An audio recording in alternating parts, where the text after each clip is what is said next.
Você já parou para refletir quantas oportunidades deixamos passar, quantos relacionamentos evitamos e quantos sonhos abandonamos simplesmente porque sentimos medo? Para o psiquiatra Jung, o medo não é algo que deve ser combatido ou eliminado. Pelo contrário, ele acreditava que o medo carrega uma mensagem importante sobre quem somos.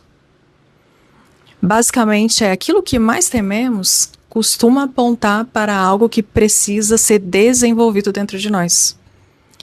Então, muitas vezes, o medo ele não está no acontecimento em si, mas naquilo que ele desperta internamente dentro de nós. O medo da rejeição ele pode revelar uma necessidade excessiva de aprovação. O medo da solidão pode demonstrar uma dificuldade de estar bem consigo mesmo.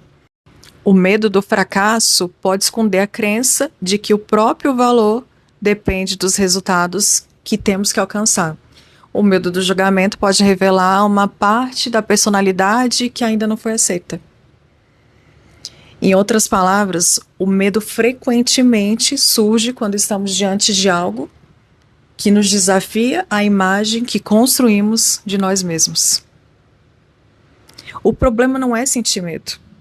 O verdadeiro problema é permitir que ele tome as decisões que a gente precisa tomar.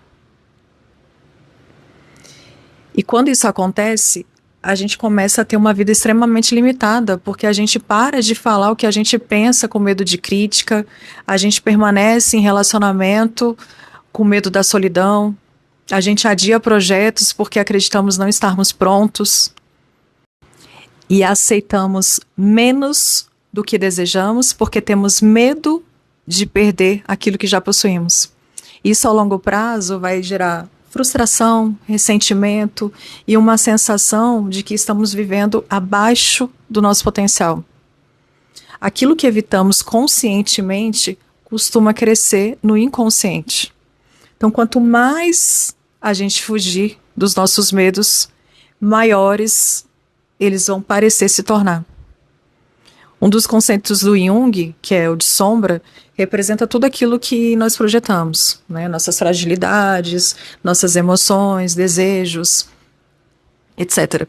Muitos dos nossos medos estão ligados justamente a essa parte desconhecida que nós nos conhecemos, da nossa personalidade. Às vezes nós temos medo de demonstrar vulnerabilidade porque fomos ensinados que isso é fraqueza, ou de nos destacar porque aprendemos que chamar a atenção pode gerar críticas e julgamentos. Temos medo de dizer não porque associamos isso ao risco de sermos abandonados. Quando tudo isso permanece no inconsciente, isso continua influenciando as nossas escolhas, sem que você perceba. A coragem não é a ausência do medo, é seguir diante e apesar de termos medo. O caminho não é fugir do medo, mas é compreendê-lo e enfrentá-lo. E para isso, você pode até fazer perguntas para tentar investigar porque, de fato, estamos com medo. O que exatamente estou temendo? O que acredito que acontecerá se eu tomar esse passo? Esse medo está baseado em fatos ou suposições? Que parte da minha personalidade eu preciso amadurecer para lidar com essa situação? Então, frequentemente, aquilo que mais precisamos fazer é aquilo que mais tememos. Isso não significa que você vai agir de forma imprudente, mas significa que o seu crescimento quase sempre exige atravessar por situações, territórios desconhecidos.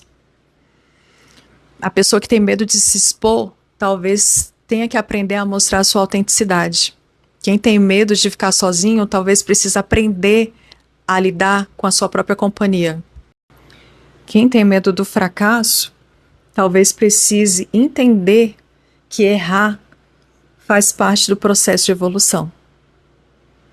Então, o medo, ele costuma aparecer exatamente na fronteira entre quem somos hoje e quem podemos nos tornar. Talvez o objetivo não seja eliminar ele completamente da nossa vida.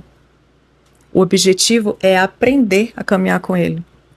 Toda vez que permitimos que o medo decida por nós, nós perdemos a nossa liberdade. Mas quando você encara o seu medo com consciência, você está dando um passo para o seu autoconhecimento. E se o medo não estivesse decidindo por você, qual o próximo passo você daria hoje? Me diga. Solte o controle e confie no processo. É isso que eu tenho para vocês hoje. Um beijo.